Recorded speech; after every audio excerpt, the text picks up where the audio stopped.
God, it's way too difficult. Yeah. Oh, fuck. That's a good start. Well, what's up? Automatically. What do you mean? Go Automatically? ahead. Go. No. Listen, what's up, Streamland? I am your host for the evening, JayDee Rosario from Unstoppable Comics, and you're watching Comic Book Streamland on Friday, January 2nd, 2026. Woo-hoo!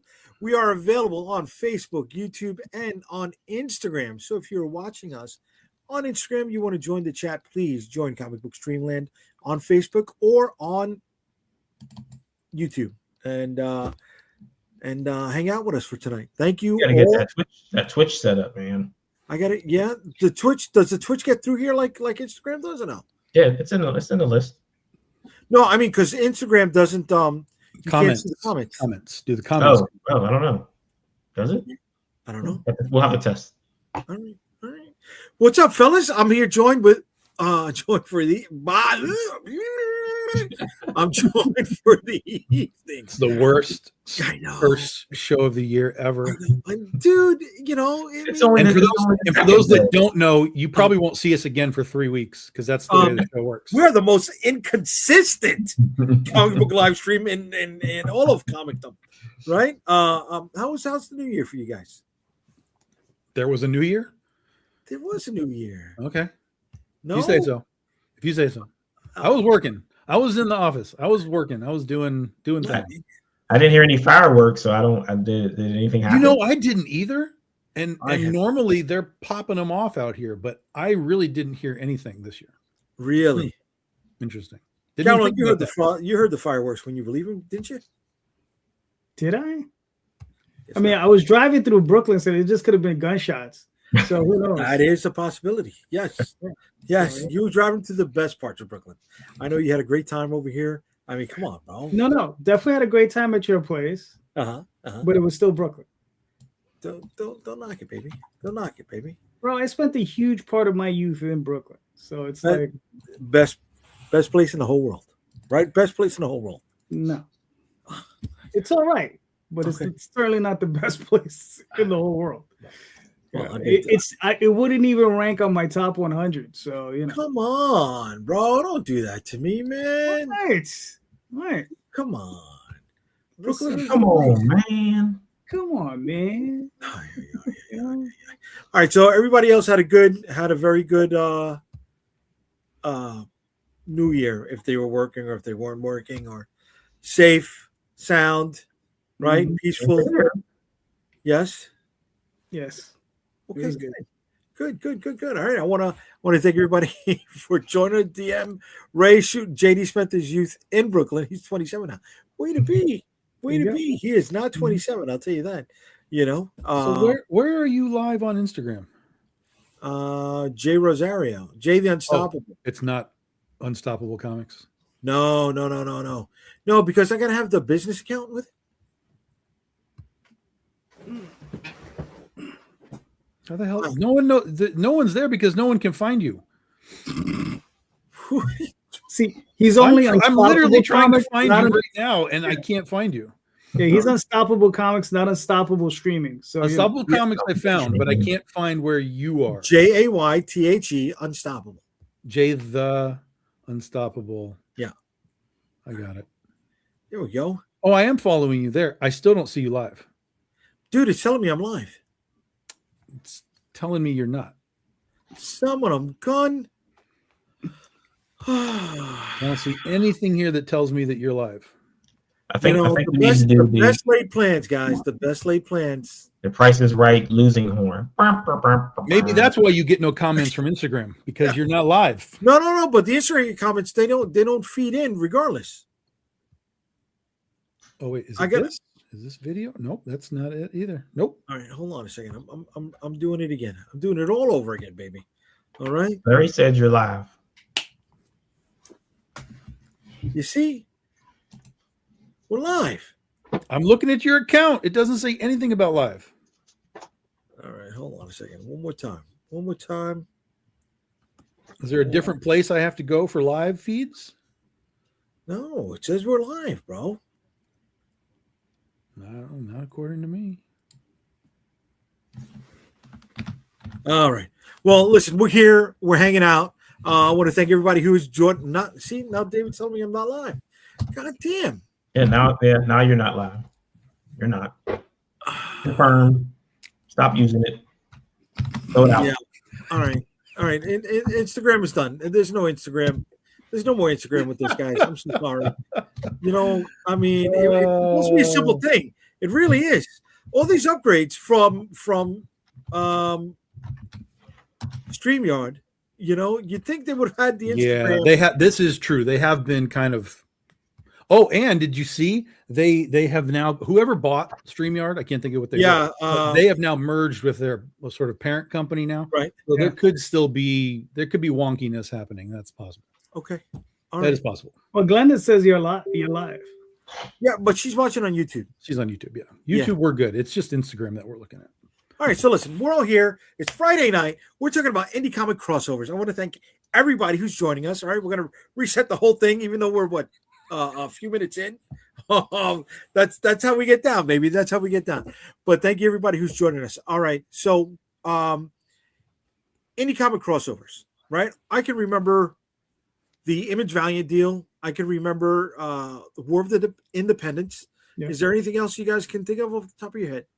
That does not include the whole amalgam, all right? Or anybody crossing over with Batman or anything like that. The Batman. There was something with, I know there was Cerebus, Flaming Carrot. I think it was Neil the Horse. Okay. Yeah, they did a weirdo crossover, but I just think it might have just been the covers, like a 3D thing they did, and then Cerebus and Spawn crossed over. Cerebus and Spawn crossover. Yeah, that's right. True. They did, yeah. That's right. Yeah. Cerebus and Spawn did crossover, and that story won a freaking award for best story of that year.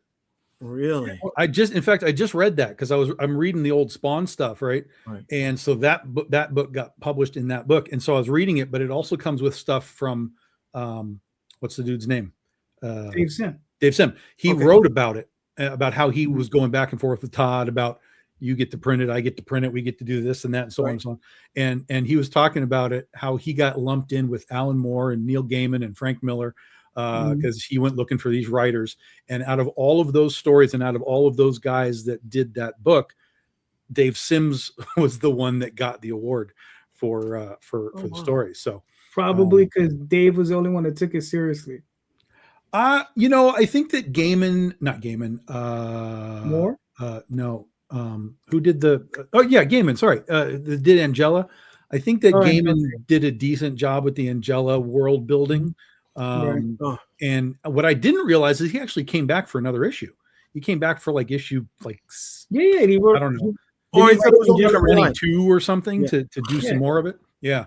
There you go, Warrior Nun and Evangeline, right? Yep. It was Savage Dragon and Ninja Turtles. Savage Dragon. Okay.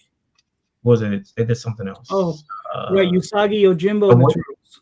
Yeah. Usagi Yojimbo, Ninja Turtles. I remember. There was the Hellboy Savage Dragon. Okay. You want to know something interesting? Back in the day, this is going back to Valiant days. I was at San Diego Comic-Con. Who the hell was I talking to? Somebody I was talking to at Valiant. At this time I was just fanboy, just doing my thing.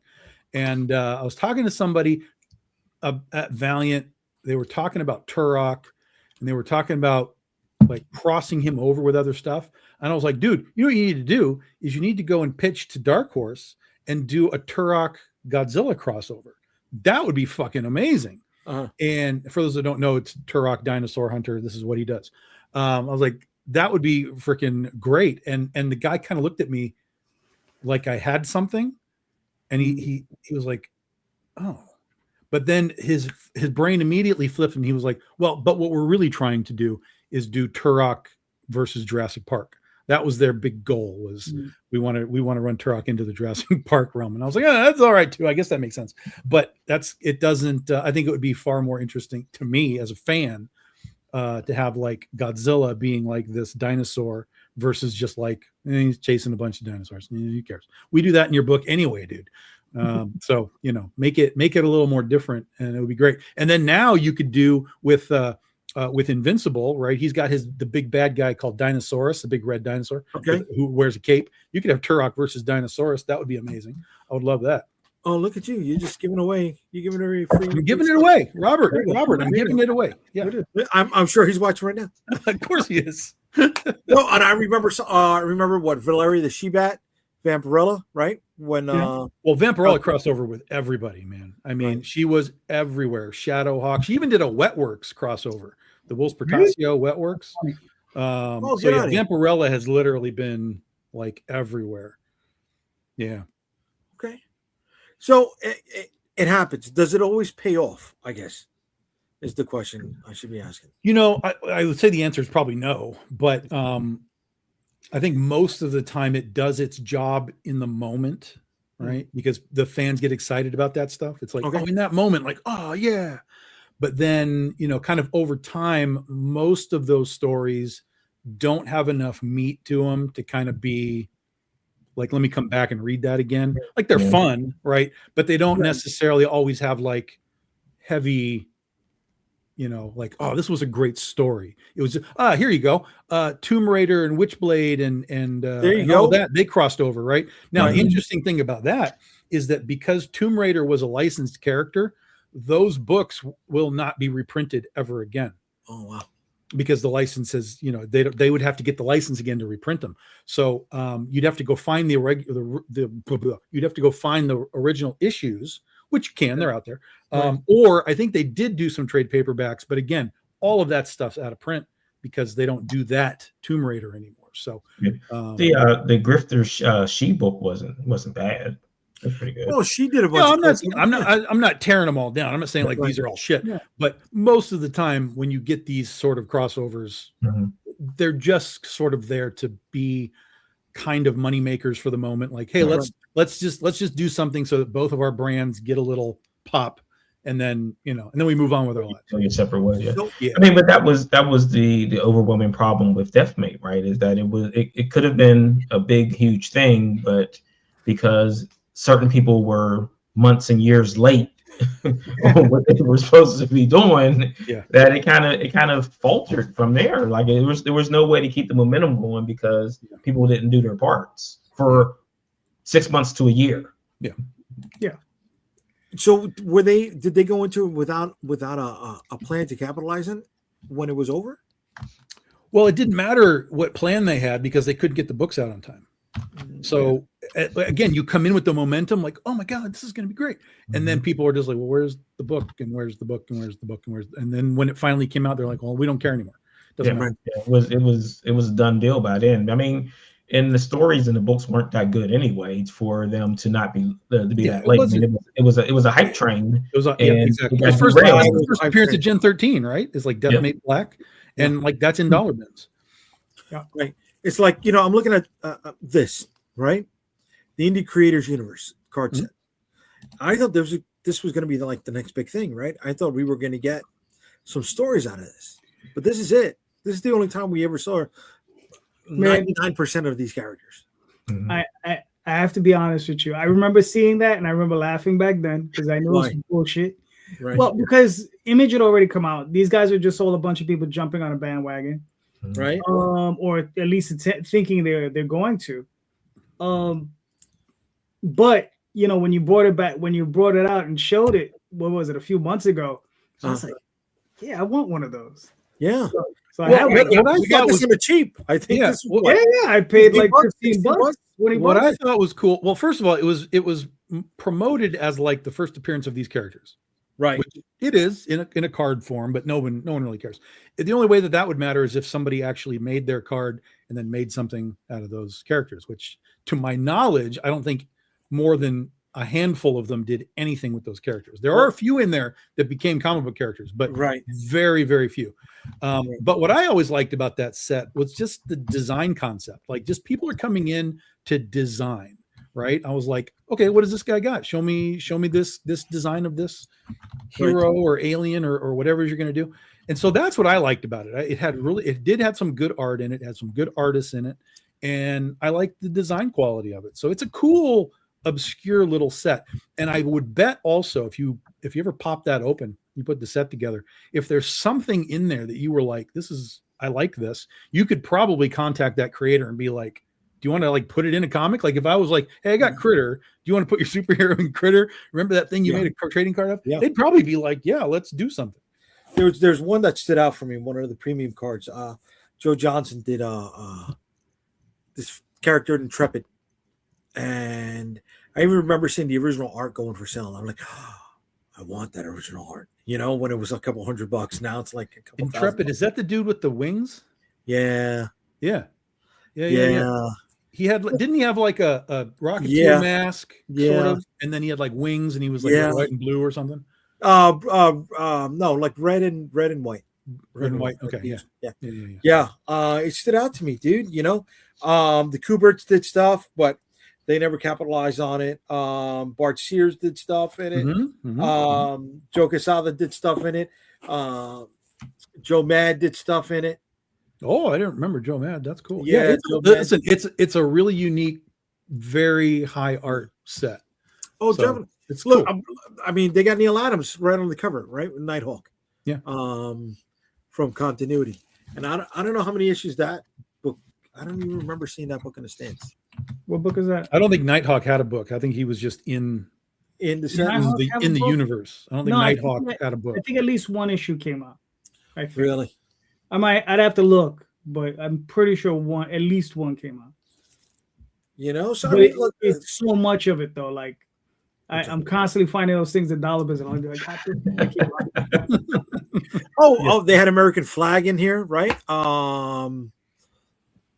But that had been out already, so it wasn't like it was brand new. Yeah. No. But I mean, so it's good for the moment. Yeah. Right. Yeah. Generally, it's good. And again, fans do like them even now. Like people will buy them, but there's just not a lot of value to them. It's not like, oh man, you know, Deathmate's worth $100 because, you know, blah blah blah, right? So yeah, it's whatever. They're fun. You know, I've got a few. One of the interesting ones that they did was there was talking about Vampirella. There's a Vampirella. It's basically a pinup book. It's a crossover book, but it's all pinups, all double page spreads, and it's like Vampirella with Monkey Man and O'Brien, and Vampirella and just really weird indie stuff. But it was like J. Scott Campbell and Arthur Adams and like Mike Mignola, and like it had like big names in the book doing these pieces of art. So it was a really interesting kind of, you know, release that has this J. Scott Campbell cover on it, and I was like, oh my god. And I've been hunting them. There's a regular one, and then there's like a chromium one. I've been hunting one for a while. But got some trolls in the chat there, bro. Yeah, I can't delete it. Only Calderon could, or because it came on his link. Yeah. I don't even want to manage it. Let's keep going. Keep going. Why not? This is a punk bitch on our stream. You could delete them. It's all right. Nah, we're not gonna delete this bitch. We're gonna ban her. How do you get all the trolls on your channel? He does get them on his channel. I do get them once in a while. They come on. I don't know why. Yeah. But it's the funny thing is I do like putting a spotlight on them, and I do like calling them out. Why? I don't. Let's move on. I mean, tell us talking about something nice. Fuck those people. I'm all about fuck those people. I am. But all right, Mike Mignola was like your guy. Don't you like him? That guy? Yeah, Mike Mignola is his guy. You got to see his collection of Hellboy stuff. I wasn't talking about fuck Mike Mignola. I was talking about the troll. Yeah, Troll's gone. Mike Mignola is the man, bro. Yeah, man. You know, he's done good stuff. You know, I mean, dude, the library. I mean, you've seen it, Jay. I mean, the amount of work that dude has done in the last 20, 30 years is crazy. It's crazy. I'm with it. I'm definitely with it, bro. All right, but this all up to something that we're doing together, right? We got one person missing in the troop. Hopefully we can get him on soon. But has he ever been on your show? I don't know. The invitation's been on. Been on Calderon's show, I think, right? Yeah. Who's been on my Rob Multari. I know you guys do a show, but your Sunday show. Yeah, he's been on my Sunday show. He's been on when we do the Tuesday show. Yeah. We'll get him on to talk about it, dude. You know, but it's the problem is he doesn't really like Jay. So you know, who does? Who does? I like Jay. I like you. You amuse me. You amuse me. Listen, dude. Remember Joe Pesci when he was in that movie and he says, "Am I a clown? Am I a clown?" I'd have been the guy saying, "Yes, you are." Wait, what movie did he say I'm a clown? Goodfellas. Goodfellas. Yeah. Which one? Quicksilver? Goodfellas. Oh, Goodfellas. Yeah. Do I look funny to you? Am I making you laugh? Yes, I get that. I'm with it. I hear you. Okay. But look, we've gone all the way up from 28 all the way back down to 8 people watching tonight. So some people like me, some people don't. That's because I banned the troll. That's why. All right. Okay. I'm glad that you banned the troll. I couldn't. I wanted to. But so we're gonna be doing something, right? We're gonna be doing interconnecting trading card, not set, but what do we call this? Montage?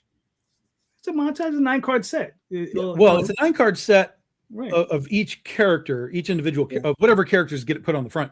But then on the back will have like a 9-piece puzzle, like the old Star Wars cards. You got stickers, and then on the back it had a puzzle piece. Yeah. So the back will have 9. There'll be 9 of these cards, and all 9 will fit like a big image with 5 of our characters on the back, so that like when you put it in your page, you can line it up so that it forms the puzzle on the back. Okay. And and when you put it all together, it says "Drink your Ovaltine." Drink your Ovaltine. That's right. Yes. Be sure to drink. That will put around the edges. Be sure to drink your Ovaltine. Put a little Tang foil stamp on the other side, right? I'm with that, dude. Listen, I remember buying the little cans, and there was always a little prize in there. So we're going to be doing this, and it's going to be included in one with everyone's Kickstarter campaign coming out throughout the course of the year. It'll be the first stretch goal for everybody's campaign.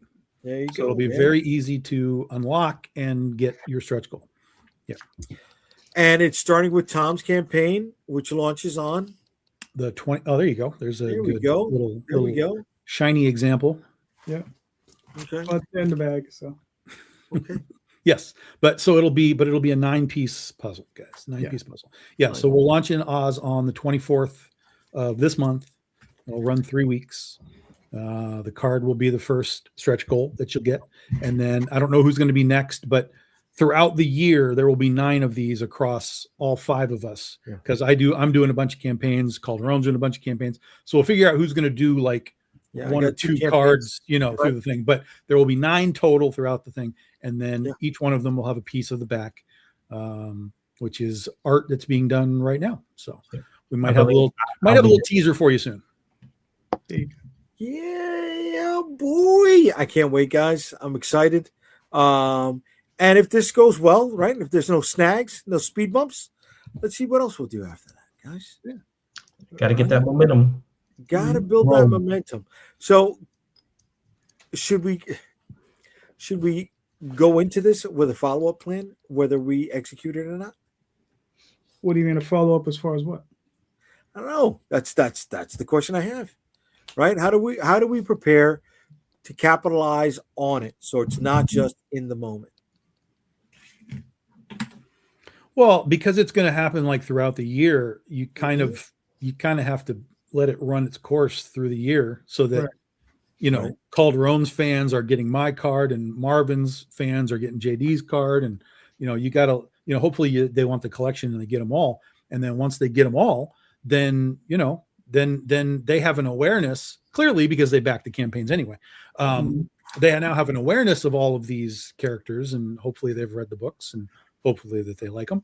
And then you can move it forward into things that have been talked about ad nauseum in the industry, which is, just general character crossovers,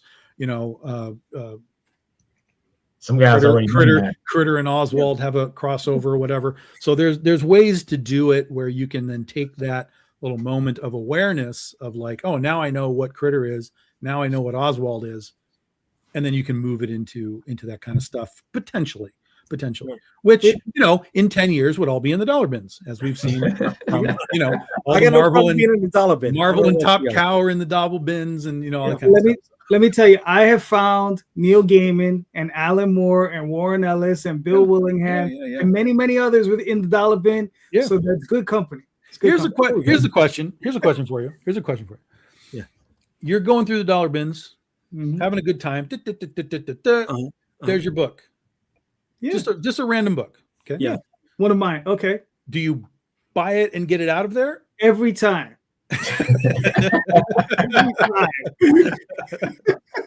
I got or here's the rest of your book, man. You leave it in there for someone to come across and be like, oh, what's Oswald Saves the Universe? No. And they can get it for $1 and become aware of you. Every time I throw it out there. So here's what you do.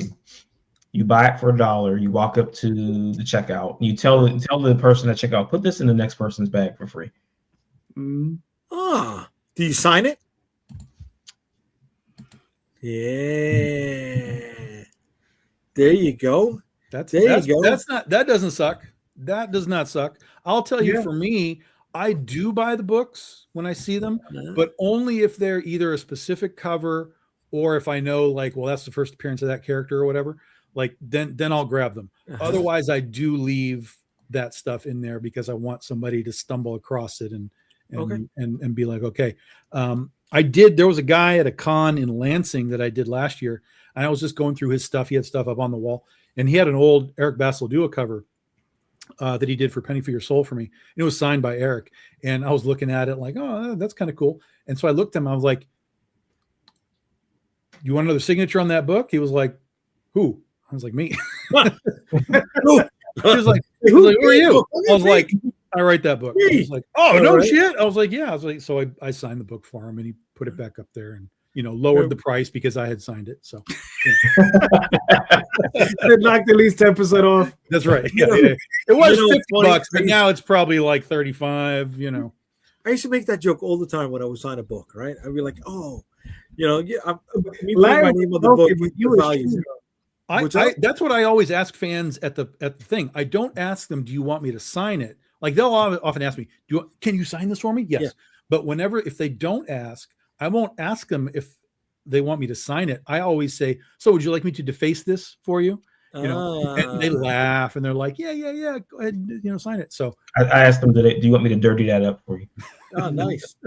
Nice. All right. Calderon, what did you send me over here? What is this? This is one of your. This is something Larry sent me. I mean, he's doing his team up with Tomorrow Girl and Penguin and Niobe. So, okay. Just want to give Larry a shout out. Larry, what's up?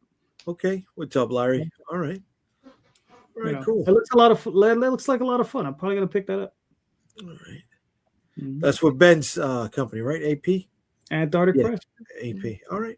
Very, very cool, man. That's a good dude. Yeah, so there's a lot of campaigns going out there that do crossovers, right? It's not just us. He said it was 56 pages. Yeah, it's out there. It's just it's a little more rare just because generally speaking, people will always talk about it, but you got to have somebody really ready to put your foot forward and sort of take control of it to make it happen. Otherwise, it just doesn't happen. If both sides kind of are waiting, like, well, what do we do? It's like, nah, this is what we're gonna do. I'm gonna show you how we do it, and that's how we do it.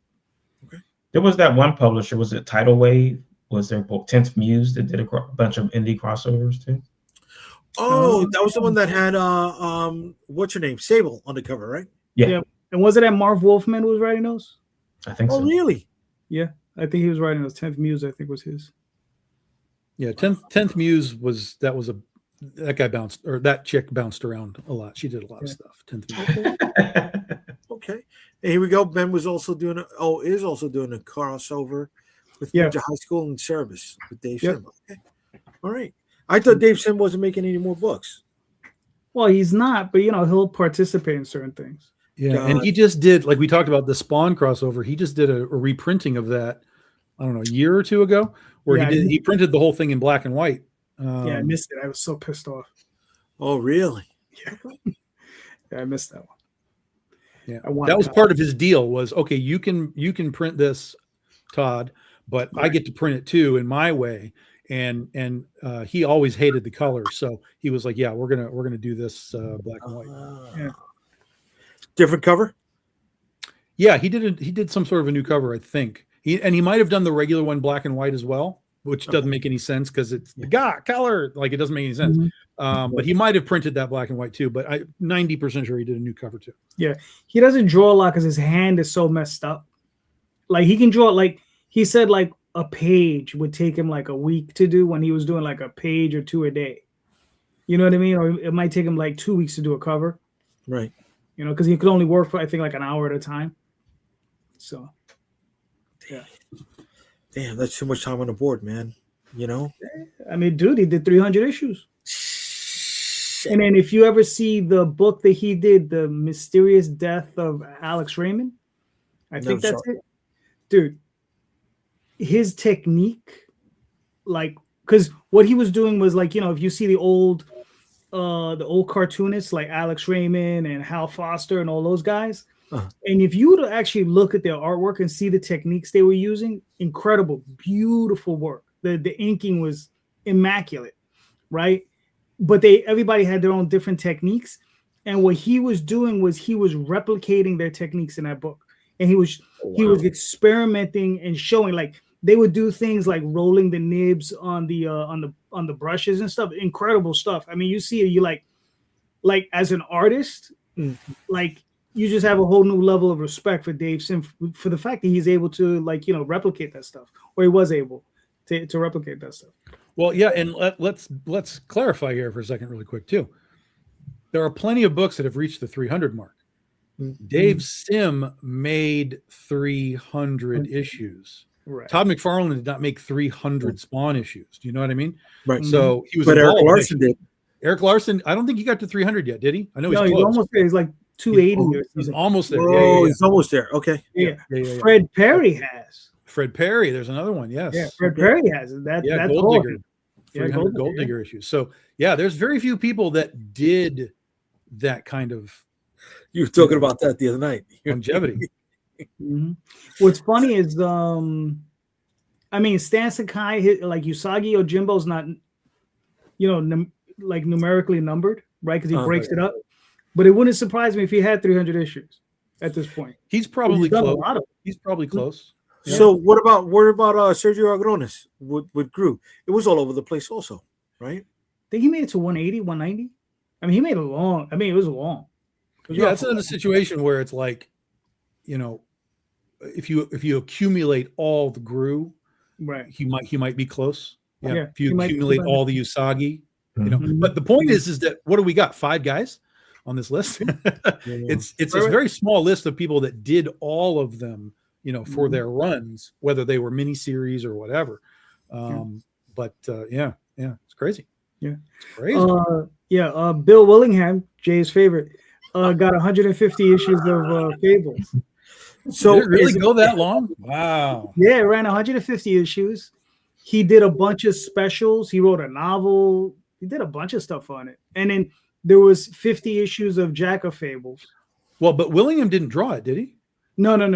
Yeah, so that's writing. That's writing. That's not double duty. Okay. All right. Yeah, no, he didn't do double duty on this. Okay, so who did 300 writing?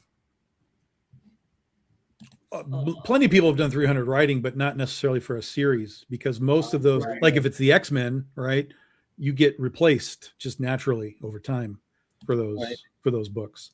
So, All right. Calderon sending me something else. Can I put it up yet or no? Oh, no, don't put that up. Little pictures. Okay. All right, we'll put that. Okay. There was something else that somebody else said. I was just scrolling. Oh boy! It was nothing raunchy. Okay. It was nothing raunchy. It was just some other stuff. If you want, I'll show you after the show. So I've been getting very into the superhero vibe again because I'm getting ready to go deep dive on the Critter series again. So I'm trying to get back in the superhero, mindset of things. So I've been watching like Batman and old cartoons and stuff. So I've been watching Spider-Man and His Amazing Friends, which is a wildly stupid cartoon, but it's really it's very fun. Yeah. So right before we came in, I was watching an episode where they're at a fair and kids standing there next to Iceman, Bobby, and his snow cone falls and he's like, I didn't lose my snow cone. And then so Iceman just kind of ices his hand over and like gives the kid a new snow cone, right? And then I was like, wait a minute. And I had to rewind. Rewind, do it. That ice cone, that snow cone is yellow, my friend. That's yellow snow you just put in that kid's snow cone. I have questions. There's probably it's probably just a sweat though. It could have been whiskey. It could have been whiskey. You know, either the kid was crying, wanted to keep. In any case, that kid got a special snow cone. Yeah. Did they put the Captain America episode back up or no? Well, this is the first season is like, I don't know, 18 episodes or something. So it's yeah, but no, when they brought it up to Disney, the Captain America episode. Oh, I'm not watching it on Disney. You're talking about 7 Deadly Superheroes? No, that's up. There was one episode with Captain America, Hiawatha Smith, and the Red Skull, and because the Nazi stuff was. Oh right, yeah, there, I have that, but they took it down. Yeah, I'm sure that's probably not on Disney. Okay. I don't know. Yeah, but no, 7 Deadly Superheroes. That was a great episode. The 2 X-Men episodes was hilarious. Excuse me, not hilarious. Was entertaining when I was a kid. No, hilarious is the right answer. They're all hilarious. They're all just like, what the fuck are we doing? All stuck in the wall. Right. But no, what's really hilarious is that they gave him an Australian accent, and we ended up getting, Hugh Jackman, the Australian. Yeah, it was Australian. Yeah, that's a great take. I didn't even think about that. Yeah. But that was good. I think. Could you imagine Hugh Jackman as a kid? Like, I'm going to be Wolverine one day. See, now that's a good accent. You didn't say nothing about that. You know what I'm saying? He pulled out a good accent there. And that was on the spot, bro. I like that. That was good shit. All right. You should have heard Jay the other night with his shitty accents. Oh, my God. Listen, they were not shitty. You're not shitty.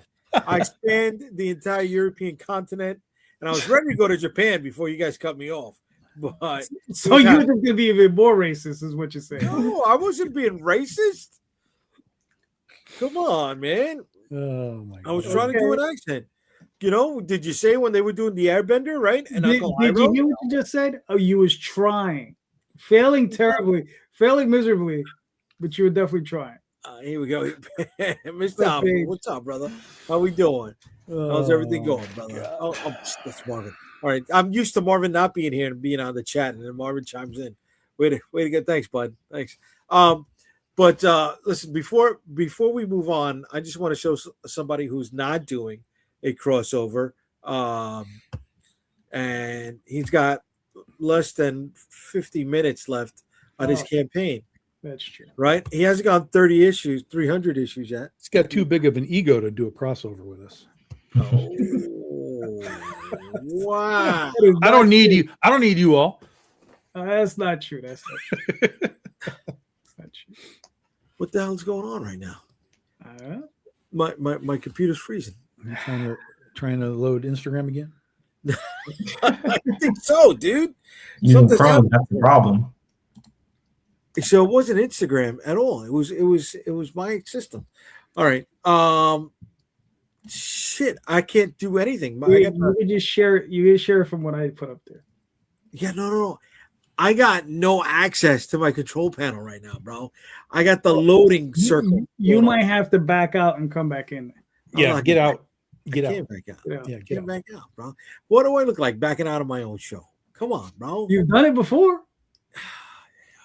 It wouldn't be the first time. Dude, I can't even. He's crapping out. He's crapping out. He's going to go out. He's going to go out whether he wants it or not. Exactly. So the answer Paige's question, that's done already, bro. I just haven't shown it yet. It's done. It's done. It's done. Oh, okay. So I'm still waiting on Dave Ryan. He was in here last week, or maybe he was on Call Her Own show. He's doing that War of the Independence book. But there was a time he was hiring people to do it, and it wasn't happening. So he's just kind of taking it over himself. And he's been doing issue 5 now for a while, which is primarily the focus is the girl characters in issue 5. So Critter was a late addition to War of the Independence, but he was like, no, we'll find a way to get her into the thing. And I was like, oh, okay, awesome, cool. Yeah. So when was the last issue that it came out? Was that issue 4 came out years and years and years ago. It was like in the 10s, right? Or was it before that? Prior to COVID, for sure. It would have been in the teens, I'm sure. Would have been probably in the teens, yeah. So he's been working on 5 for a while. Yeah. Again, it was always a start and stop, and then he was just like, "Nah, I'm just going to do it myself." Right. All right, here we go. Yay! That's not just tonight. That's how my day is going. My day has been on the fritz all day. All right. So Calderon, you got just over 40 minutes left. 160 backers. You cracked the $5,000 mark. Yep. This is for issues 1 through 3 of Magi's Grace, and give us a quickie. All right. Well, Magi's Grace is about a team of monster hunting duo. They basically what it is the plot is, what if vampires were to invade Innsmouth, right? Which is from H.P. Lovecraft, and these two were called in to break up that situation. That's the simple lowdown of it. Okay. Yeah, but this is illustrated by C. Michael Lanning, and it was colored by Chompy Ramirez. Way to go. I forgot to put Chompy's picture up there. I feel bad now. Yeah. You gotta change that, baby. You gotta change that. All right. So issues 1 through 3, how many pages on each issue? They're about 24 pages per issue, and there's going to be a total of 4 issues. So this is one more issue, and we're done with the series. Okay. Yeah. Well, this particular story within the series. And as we go on, we'll learn a little bit more of the lore of the world, and we'll learn a little bit more about the 2 characters as we go on. So, it's been a lot of fun. All right. Everybody is interested in the book, which has just over 40 minutes left. The link is right here in the comments. Yes. Go check it out. Check it out. If you like comics. I mean, if you've been sticking with us that long with all the ups and downs, I thank you, first off. But you got to be liking comics, because that's all we're talking about, guys. Right? We're not talking about anything else tonight but comics and comic book related stuff, like, some Spider-Man cartoons. But besides that, we got Marvin's thing coming up. All right. And his pre-launch page is right over here. You want to give us a quick lowdown on this, Marvin? Sure. So this is the Edge Volume 3, which is issues 10, right? Yeah, 10 through 14. 14 is now a double SAS issue, which is really 10 to 15. But I couldn't find a good break to separate those 2 stories, so I just decided to make it all one book. Okay.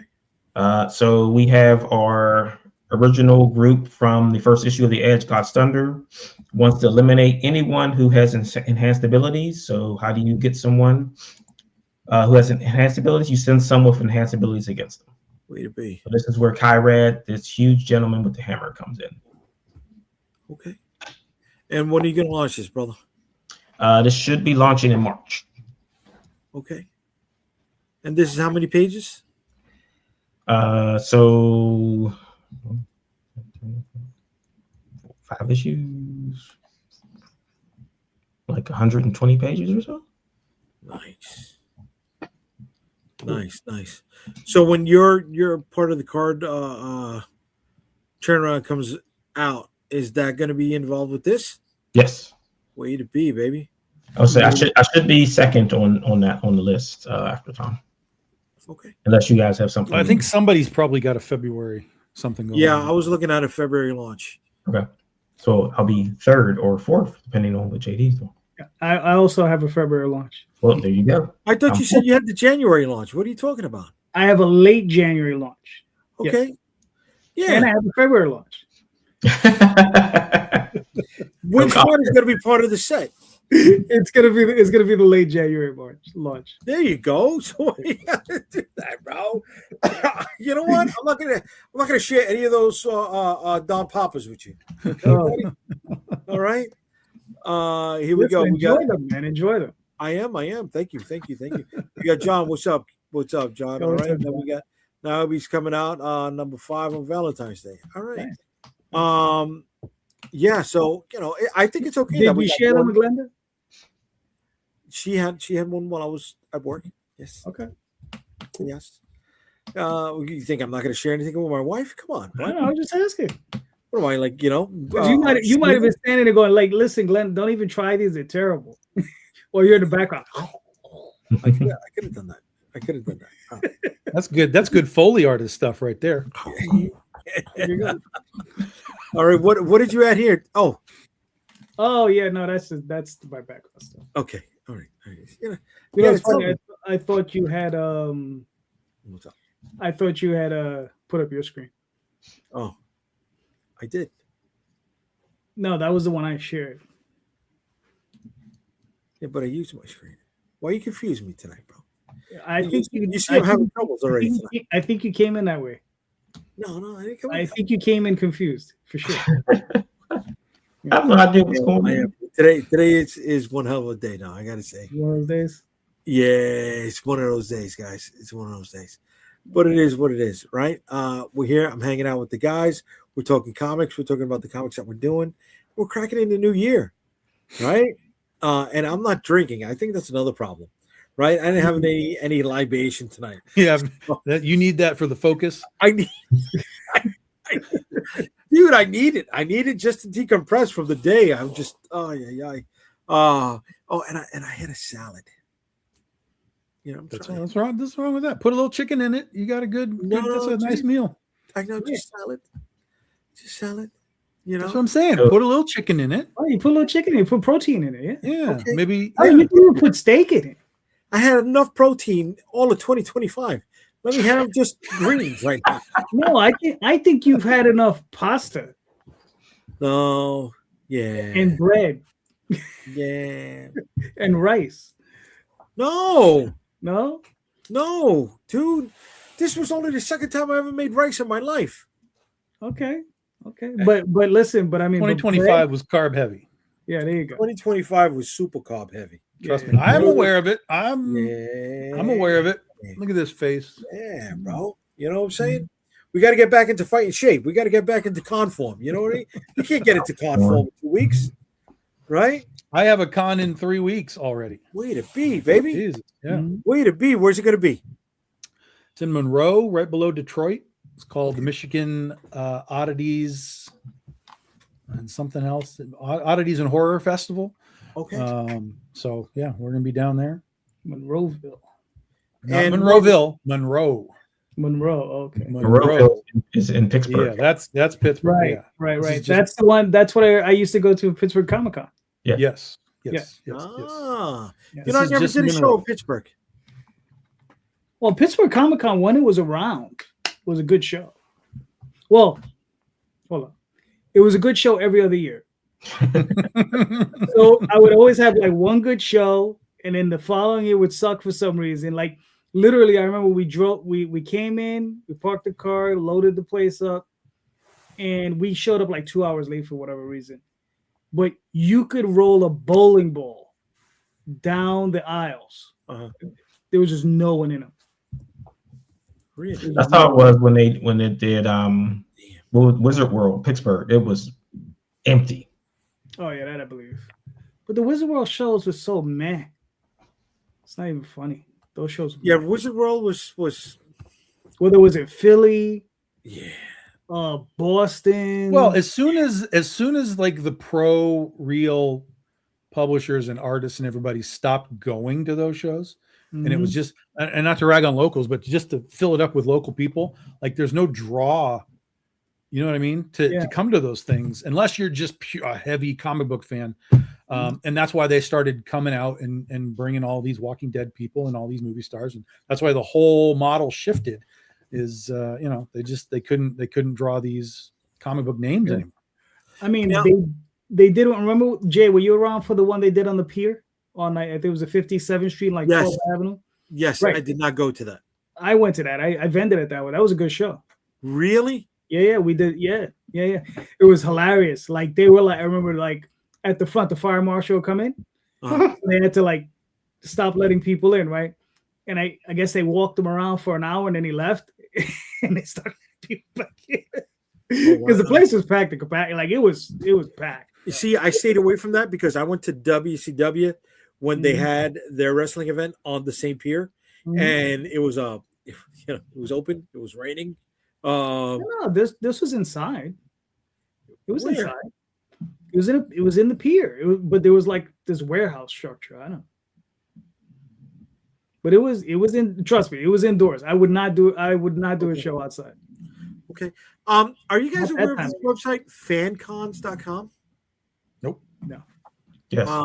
So I came across it, and it's they got a bunch of different conventions for the year. And I guess maybe it's a good way to plan your conventions. There's tons of these lists online. Very few of them. Oh, and you got to really cross-pollinate them because none of them are complete in any sense of the word. Okay. These ones you have to enter in them yourself. You do. Okay. So like, there's the Amazing Art Expo in Nashville coming this weekend. Starting today. SAC Anime. So I guess that's Sacramento, right? Georgia, there's something going on. I don't know where Wolverhampton is. That's UK. Well, that's UK. Okay. Fort Lauderdale, Tulsa. Next weekend there's Louisville, Fan Expo, New Orleans. There's literally something somewhere every week. Man. It's endless. I just feel like, and this is what I'm saying. These when people talk about going to shows, like it's like, no, dude, there is a show somewhere within an hour of you. Yeah, at some point during the year, like all the time. An hour drive and you'll be there. And a lot of these smaller shows will give you a completely new audience outside of going to like C2E2 or some of these bigger shows that people most of the time are there for just the circus. Whereas if you go into these smaller shows, it's a tighter crowd. People are paying attention a little bit more. They might not be there for comics necessarily, but you'll be part of this sort of more intimate experience, and you have more opportunity to talk to people. And it's just that's why I'm going to this Michigan Oddities Con, because it's just a little horror show, and I'll just bring my primarily horror genre stuff and try and focus back heavy. I like that. I did really good at book fest last year. Okay. Yeah, I'm looking at this Days of the Dead on the 16th MLK weekend. There's a bunch of Days of the Dead. That's a traveling show. That's like a fan expo thing where there's a bunch of. Oh, really? Yeah. Okay. Yeah. So you heard that their Walmart bought the Monroeville Mall, so all the Living Dead stuff is getting kicked out of the mall. Walmart bought it? Yeah.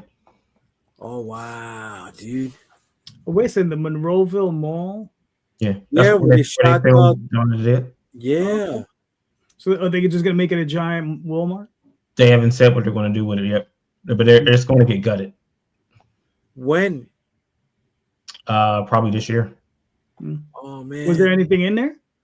Was there anything left of the mall? Like very, very little things in there. So Time and Space Toys kind of took over like the bottom level, and then they would do like a small show upstairs every once in a while. But they, like 3 years ago, they just put a new movie theater in there, Cinemark.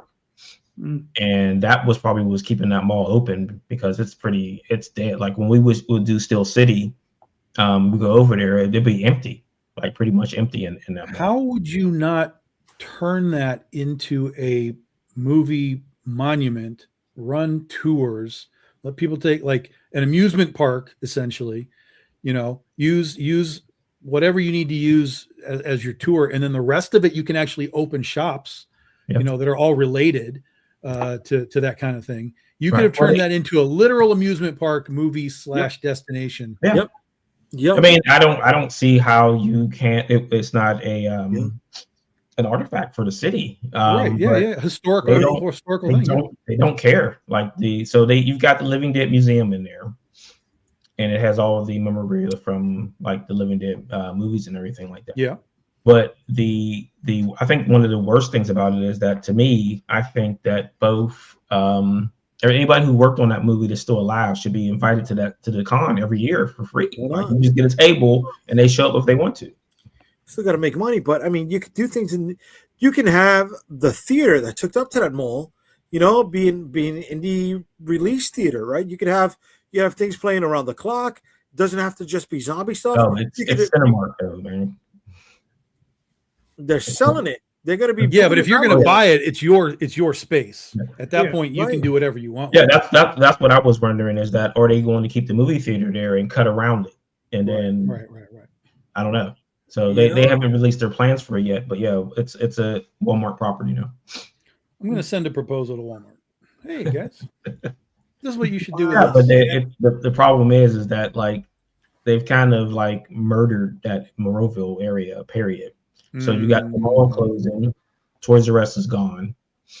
They tried to close. Yeah, but you don't think that if it became a destination that you couldn't build around it? You know what I mean? Oh yeah. You couldn't like bring it back if you had a foundation in the middle of it. I mean, it has to have the right people running those kind of things that can think outside their own brain pan to make those kind of decisions, because I mean, that's a destination. It could be a destination area, but it's too far from the city, and people only go out there for that con. So you would have to be capturing the people that are at that time, and I don't think they can do it. They don't have the right people mindset in there. Yeah. Here we go. We got Lorraine chiming in with Toys R Us is coming back as a store. They've come back a few places. We got a location that just opened up in Long Island, but they were also part of Macy's for a while. They had smaller little sections over there. But Toys R Us needs to be an experience, and they're not.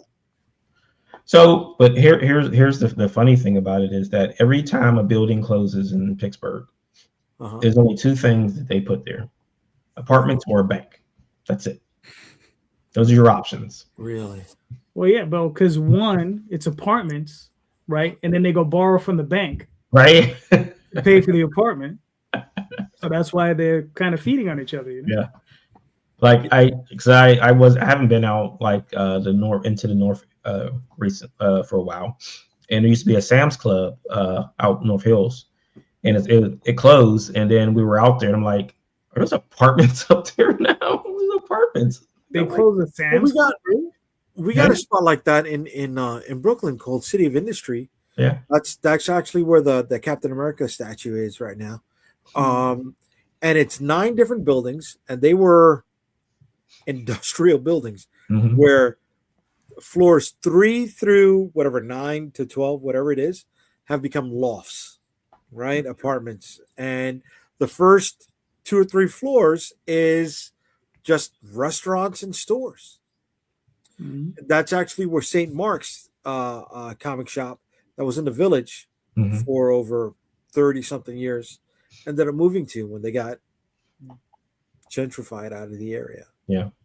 It just makes me laugh. Like, whenever something closes, I say that look at the building, that's a bank, because they closed all the McDonald's downtown, and the one nearest to Point Park is a bank.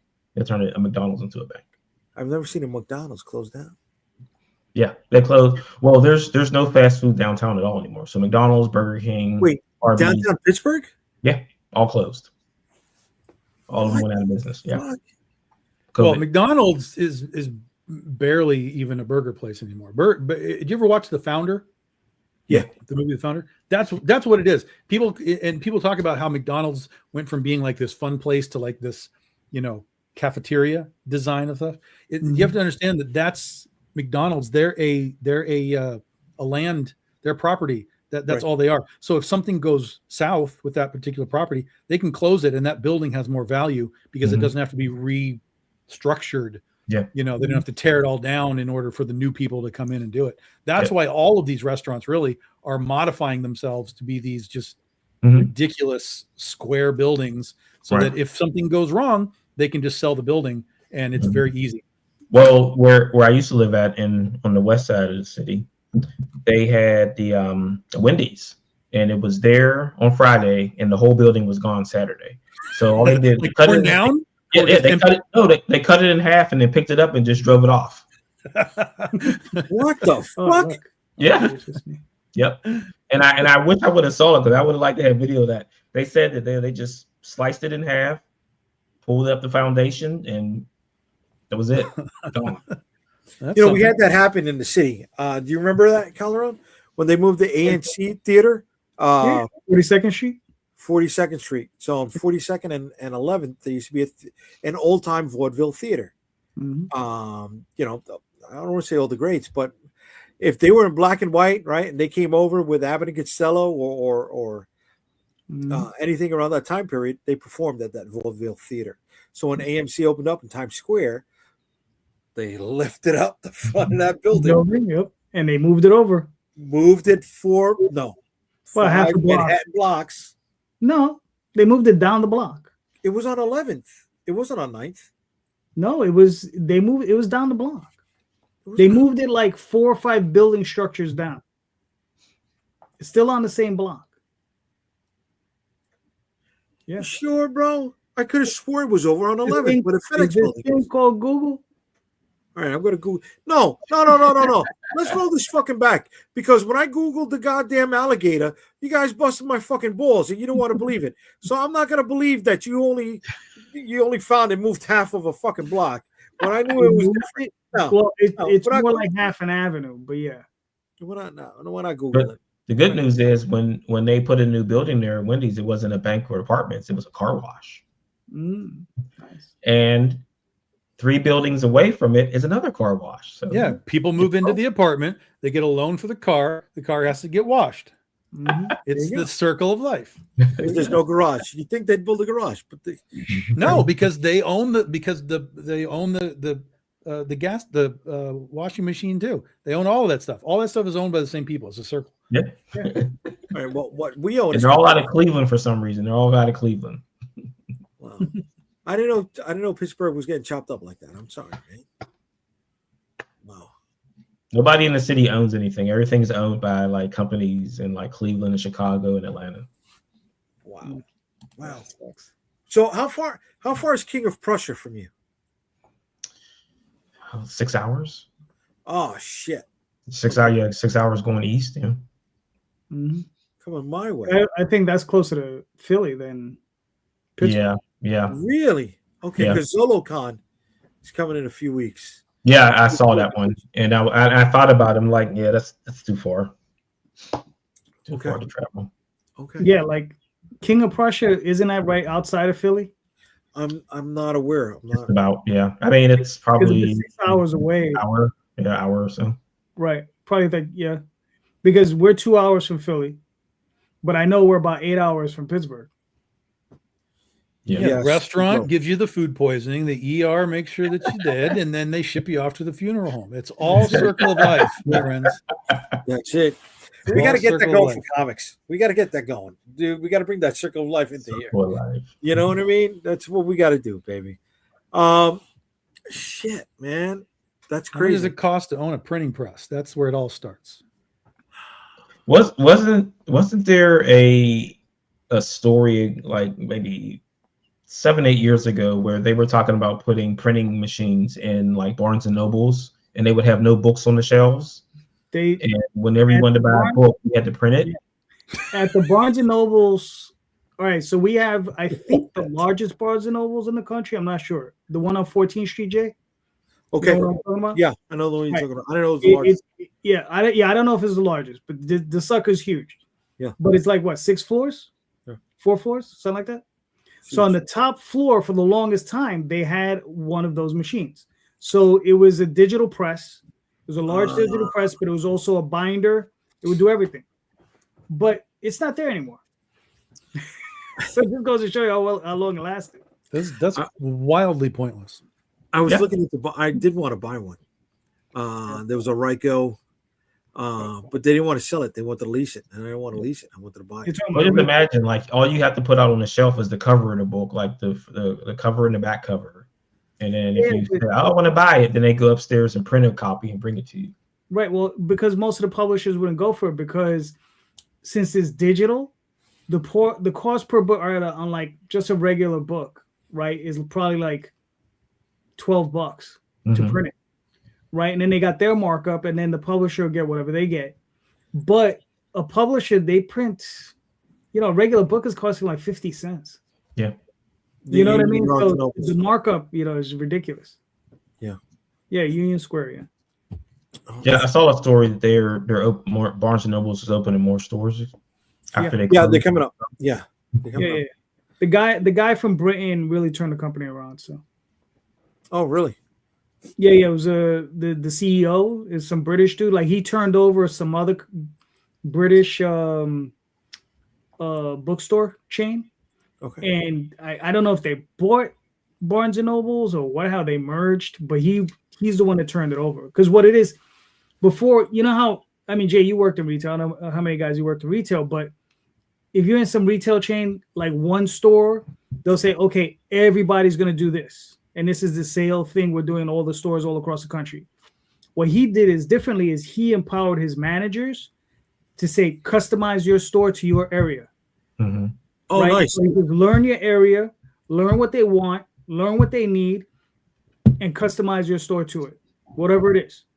And that's what they allowed them to do. So, if they do outreach community stuff and they bring people in. I've walked into that particular Barnes & Noble, the one we have down there. And that stuff has always got people in it. Really? Yeah. Okay. It's a nice. Oh, I mean that's one of the things that they were talking about for comic shops is like it needs to be community outreach in all these stores. You need to involve the community in everything you do, and it's one of the reasons why the movie theaters are having problems because they don't do that at all. Mm-hmm. Like they just plop down their giant machine into an area and suck up all the resources and give nothing back. Yeah, but it's almost like a little mini convention, right? If you want to do like an event over, what the fuck was that? Oh, you okay, bro? You okay? Yeah. You having a stroke on us? Okay. That's the first time you see him move. That's the first time I see him move, dude. I'm like, oh, you talking about his dog? Yeah. He's been laying there like for the whole entire show. Yeah. Okay. All right. That got me. I'm sorry. Shit, I think I pissed on myself. Okay. A new show high. Jay pissed at himself. We got to mark this down. What's interesting though is how we talk about comic book stores. There used to be 10,000 of them. Now there's like 2,000 of them. Yeah. It's the same thing with movie theaters. Right. There used to be like 14,000 movie theaters in the country, and now it's down to like 2,500. Mm-hmm. Right, but a lot of that stuff on those situations is just the greed of these things. It's like, how many screens can we have? 10. I want 30. Well, but it was also consolidation. So like you used to have like tons of like one screen theaters. Mm-hmm. We have one screen, we run them, whatever. But then AMC would come in and be like, look, we've got 20 screens. You don't need all this other stuff. Just come to AMC, to our big complex of shit. And so, so it all consolidated. And then, so all that this is fair. But it's also, something you have to kind of look at as like, I can't remember the last time I went to an AMC theater. I don't want to go to an AMC theater because I don't want that consolidation. I don't want a room full of people. I go to smaller theaters on purpose to get nobody there. Right, but that's the thing is that those smaller theaters do the outreach too. They do community stuff. Like there's a small theater here. They have cereal days. Like you go there and eat cereal while you watch movies. Yeah. So, and it's just crazy to me that these big theaters complain about we want more, but you're doing nothing to bring people to the theaters. Like you're just like show the movie, and you just show up if you feel like it. We don't care.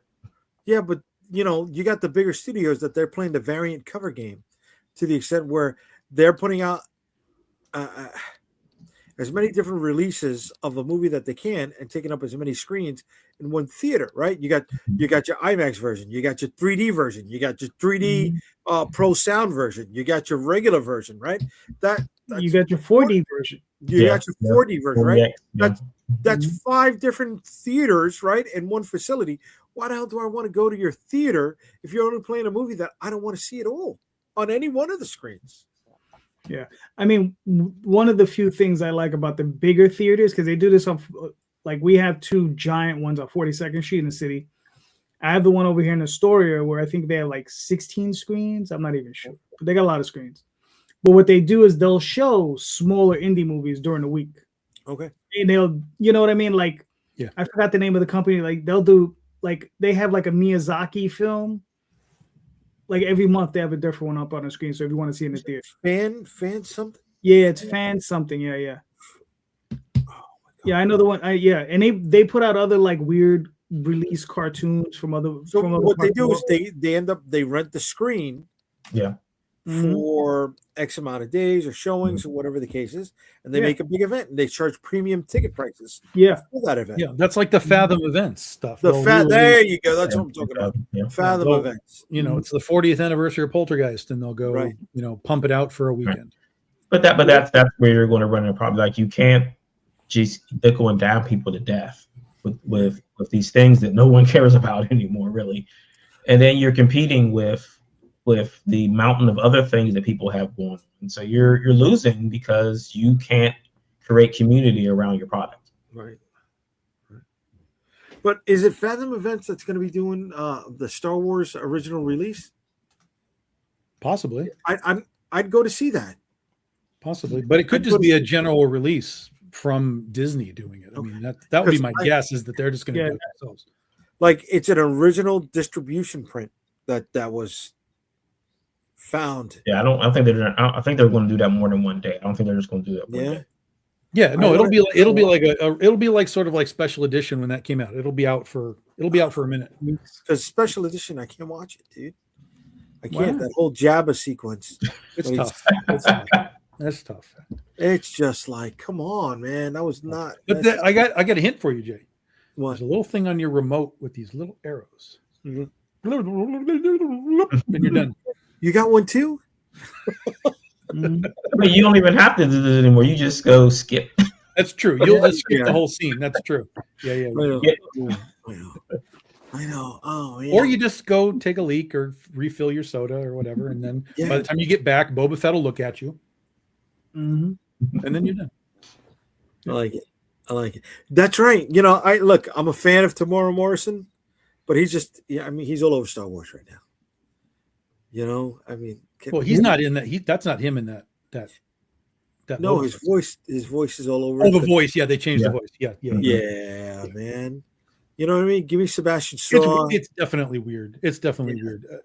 There have been rumblings of Disney potentially releasing the original as it was thing for the first time in forever. I mean, if they ever want to make a shit ton of money, that's all they got to do is make a 4K original release, and everybody on the planet will buy it. Right. Han Solo commits murder. I want it. Shit, it's been over, what, 30 years?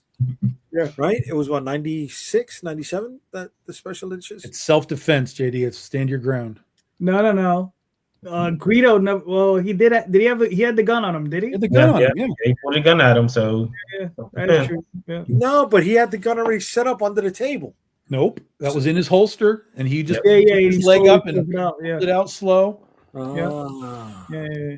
Because I have it on VHS. What are we talking about here, Jay? You don't remember this scene? It's 50 years old, Jay. We've all seen it 100 times. I could literally take you step by step. Bro, the glass is overflowing. You know what I mean? I mean, stuff got pushed out, baby. That's where you let shit like weapons out. You let that spill out. You don't. You save your Star Wars. Yeah. You don't take that out of the memory warehouse.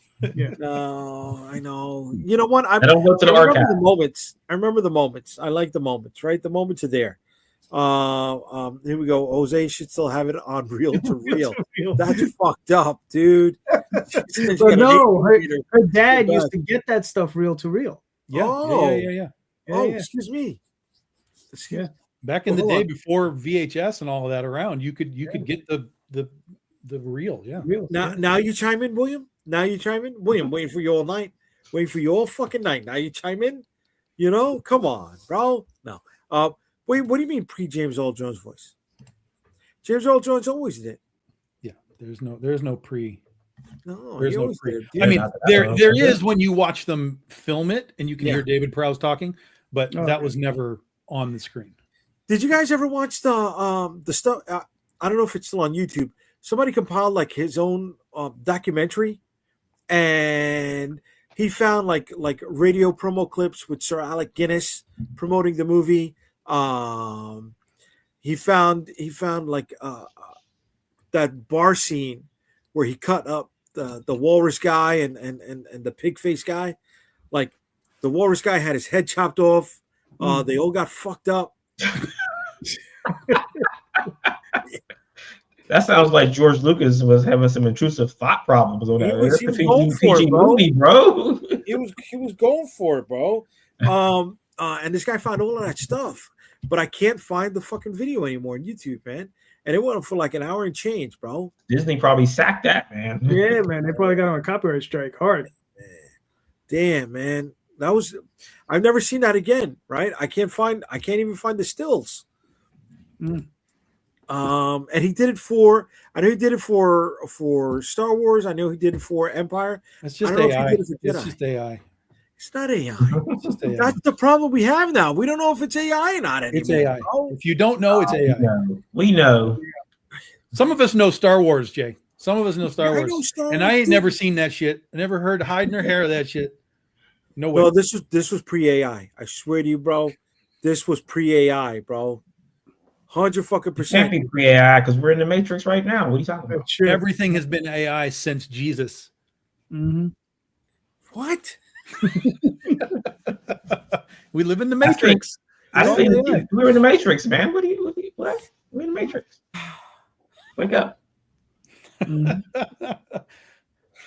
We're making him think too hard about it.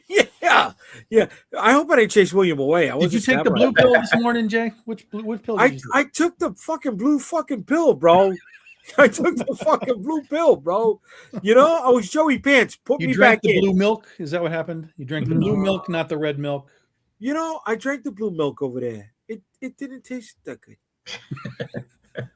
Did you? It was blue. They gave you blue milk with and without alcohol, right? You had the option. I had both. Thinking, okay, let me try it with. Did you have the yellow one? Yeah, we're talking Iceman yellow. No, not Iceman yellow. Talking Star Wars. No. Talking Banta Puru. Yeah, really. That fucked me up. I went to the restaurant, not the cantina, right? Not the Mos Eisley cantina. I went to the restaurant, and they give you the fucking menu, but the menu is all of the items as if you were on Tatooine. Yeah. Right. So I don't know what the fuck I'm ordering.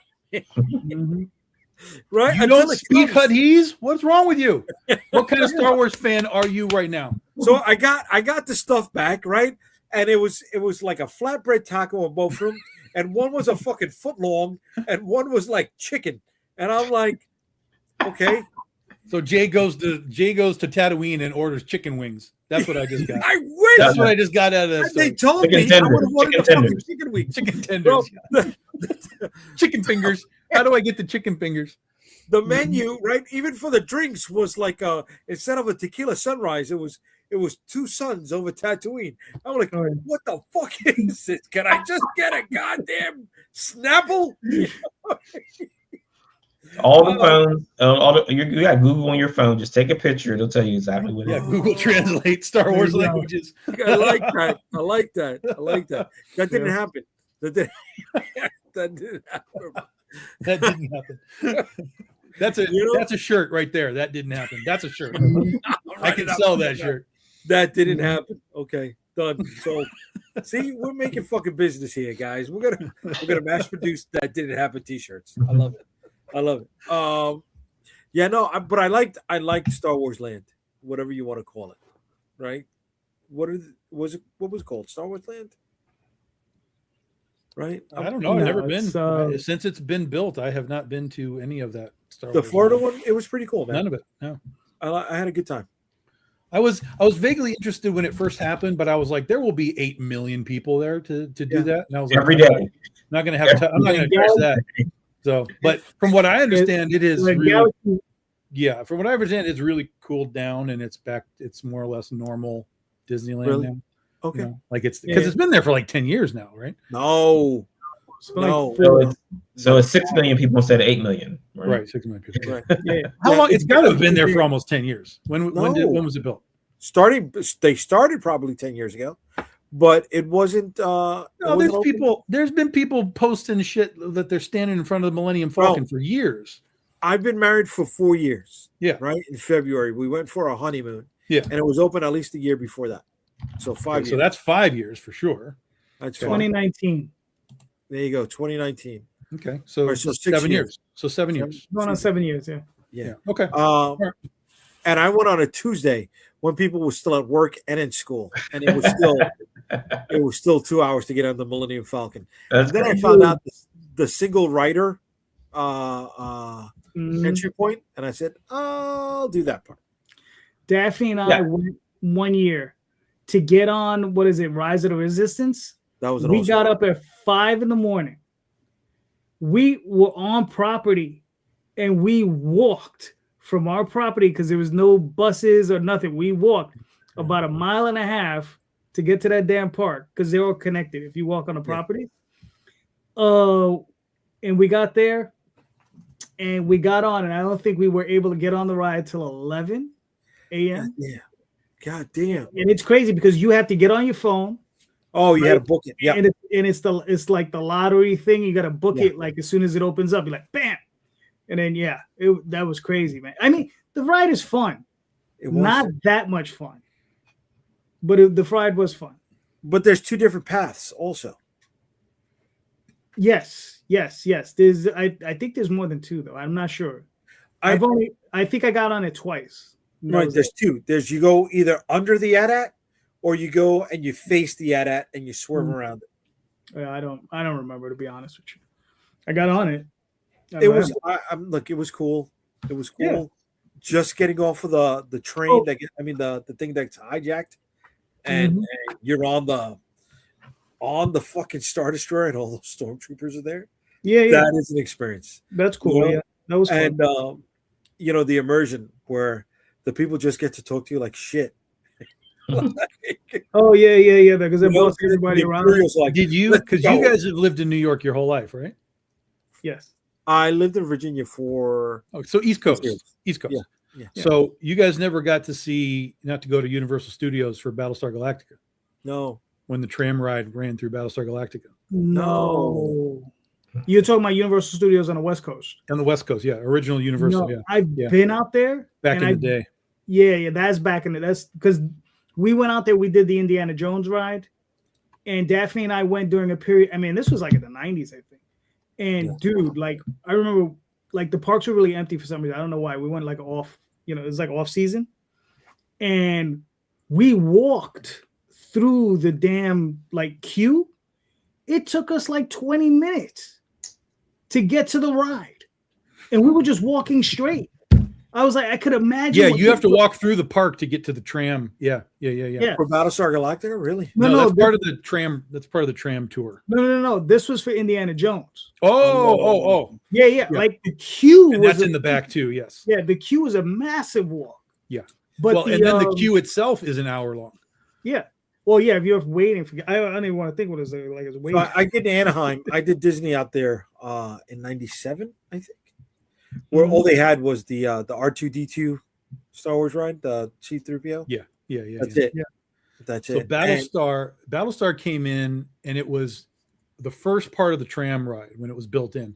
And the tram would come down out of Universal Studios, come around, and they would play. It's kind of like, if you've ever been on the tram ride, it's very Jungle Cruise, where they are like, there's like they're acting about what's happening and what's going on around you. Yeah. So you go in, you come around, and you make a left. and there's a huge fucking, and I mean huge, Cylon like ship, like in the roadway. Oh, a ship has landed in the road, and you know they go in and the doors open, and you go in and you're in the Cylon ship, and it's and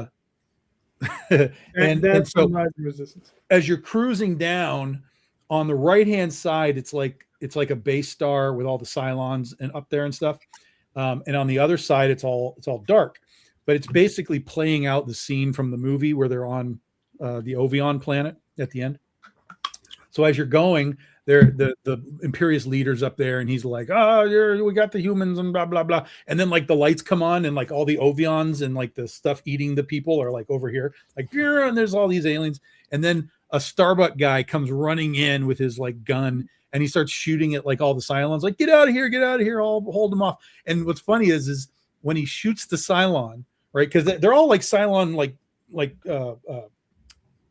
mannequins, like mannequins, yeah. So they look really good. They're just like Cylons, and they're like lights is shooting out and shit. But then whenever he would shoot a Cylon, it would just do, instead of falling down, it would just open. It would just go like that and just fall open.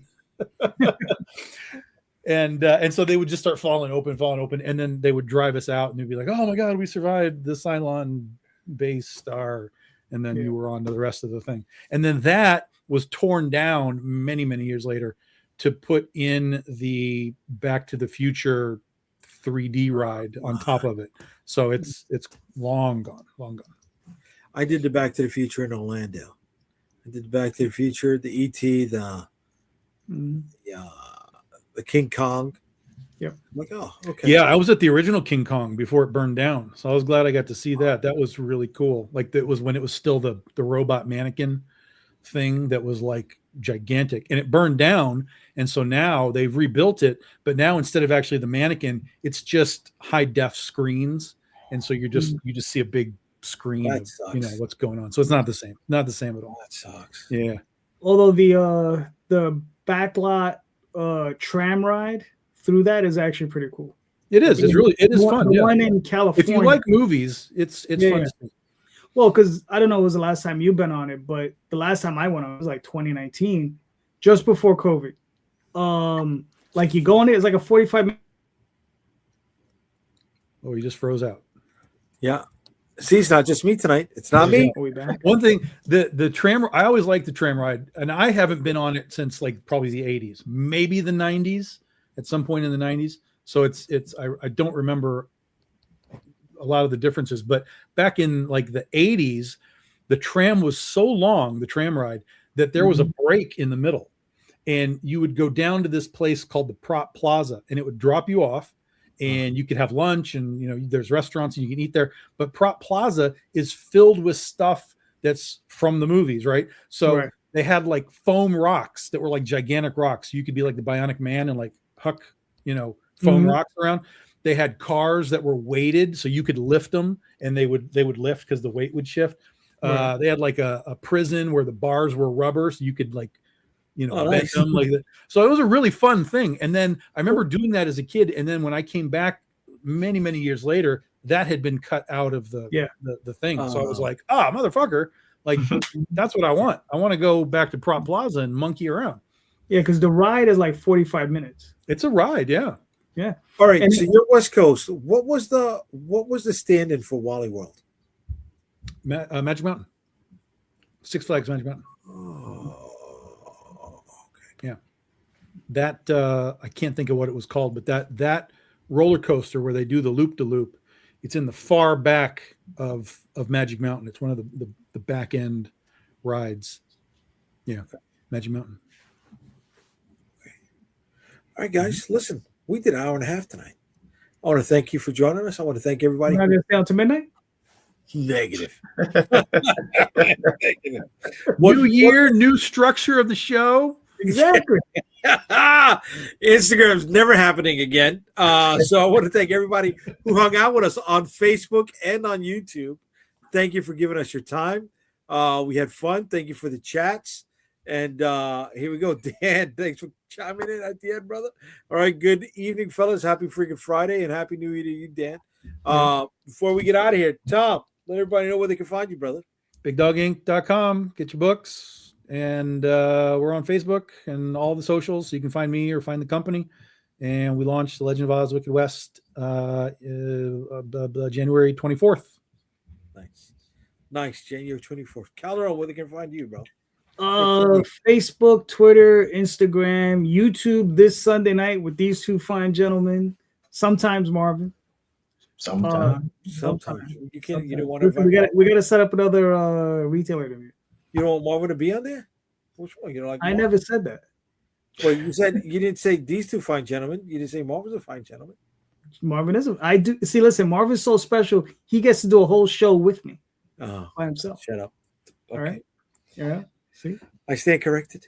All right. There you go. And you know, even though Magi's Grace is over, thank you everybody who participated. The Oswald Chronicles is still on there, so go check that out. Oh, all right. There you go. Marvin, where can I find you, brother? Comicsburg.com and theedgecomic.com. Hit up the websites, buy some books, and all the socials are there. Way to be. And I am JayDee Rosario, also known as JayDee Unstoppable on most social media accounts. Comic Book Streamland is a part of Unstoppable Comics, so you can find all of our links and links to the show on that website. Thank you for hanging out with us tonight on January 2nd. And if you're catching us on the restream, please let us know where you're looking at us from. All right. Have a good night. See you next week, everybody. Later. Have a good night.